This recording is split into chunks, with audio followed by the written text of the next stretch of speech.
Se você já está na faculdade, é aluno de ensino médio ou até mesmo aluno de fundamental ou de um cursinho e ainda não usa o Active Recall como seu principal método de estudos, você está muito atrasado. Vários estudos apontam o Active Recall como a melhor forma de aprendizagem e apesar de ter descoberto essa tática, essa técnica só no meio da universidade agora, fazendo medicina, eu acho que é um tipo de estudo que deve ser utilizado desde o ensino fundamental, desde a época do ensino médio. Por isso, nesse vídeo, eu quero trazer para vocês 5 formas de fazer Active Recall em 5 minutos. Então, vamos começar falando sobre o pré-teste. Você pode usar o Active Recall antes mesmo de começar a estudar propriamente. Você pode pegar questões antigas, de provas antigas, com seus veteranos, ou então questões de provas de residência, questões de concurso, ou até mesmo questões que ficam no fim de alguns capítulos de livro. A ideia aqui é tentar relembrar qualquer conceito com o qual você já tenha se deparado diante de um assunto maior, de modo que você force o seu cérebro a se lembrar da maior quantidade de informações que você talvez já tenha aprendido e só não consiga lembrar assim de prontidão. Além disso, com o pré-teste, você se beneficia do efeito da correção.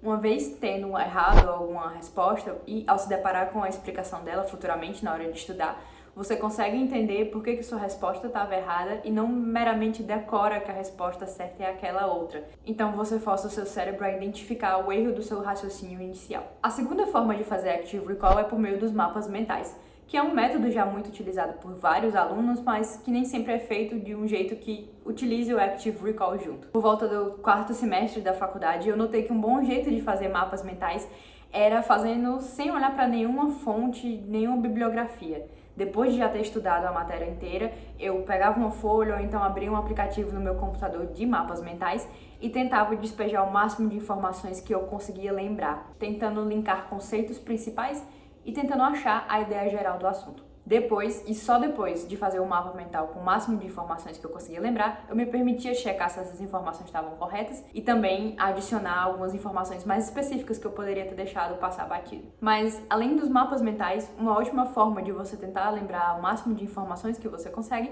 é ensinando seus colegas. O Feynman, que foi um físico norte-americano muito importante, ele falava que ensinar era o melhor método de aprendizado, de modo que você iria se forçar a tentar simplificar ao máximo sua explicação e o seu raciocínio, e de um jeito que uma criança de 2 anos conseguiria entender o que você estava explicando. E ao conseguir isso meio que significaria que você aprendeu tanto o conteúdo que você consegue simplificar ao máximo os conceitos, e essa capacidade de simplificar ao máximo os conceitos resulta de uma compreensão muito boa da matéria, o que significa que você realmente absorveu o assunto. A ideia é que você vai genuinamente se preocupar com o que os seus colegas tenham entendido, mas também que as perguntas deles instiguem você a criar um raciocínio mais simples e não se reter à superficialidade dos assuntos. E agora que eu já usei métodos que me ajudam a entender melhor a ideia geral das coisas, eu preciso também me ater à memorização de detalhes importantes para as provas. E na medicina isso vai desde como fazer o passo a passo de um atendimento inicial a decorar a dose de medicações. E quando a gente fala de memorizar detalhes, sejam fluxogramas, sejam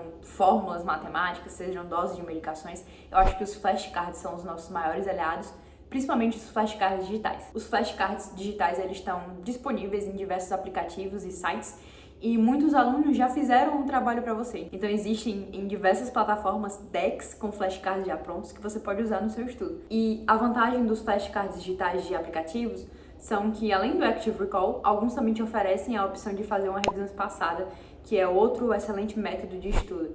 Assim, aplicativos como o Anki dão preferência para te mostrar cards que você tem dificuldade de acertar, o que demora um certo tempo, um tempo maior, tentando lembrar da resposta.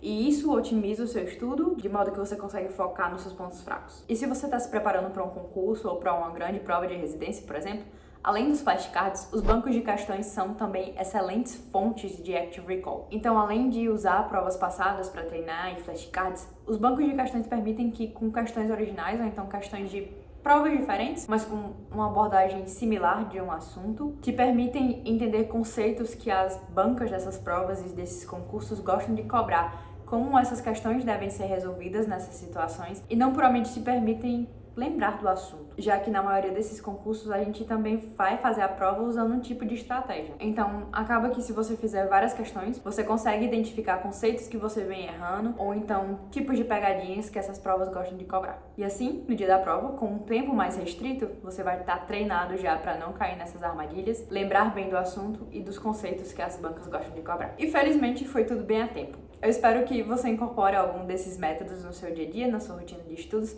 E se você já usa algum deles ou usa algum diferente, deixa aí nos comentários.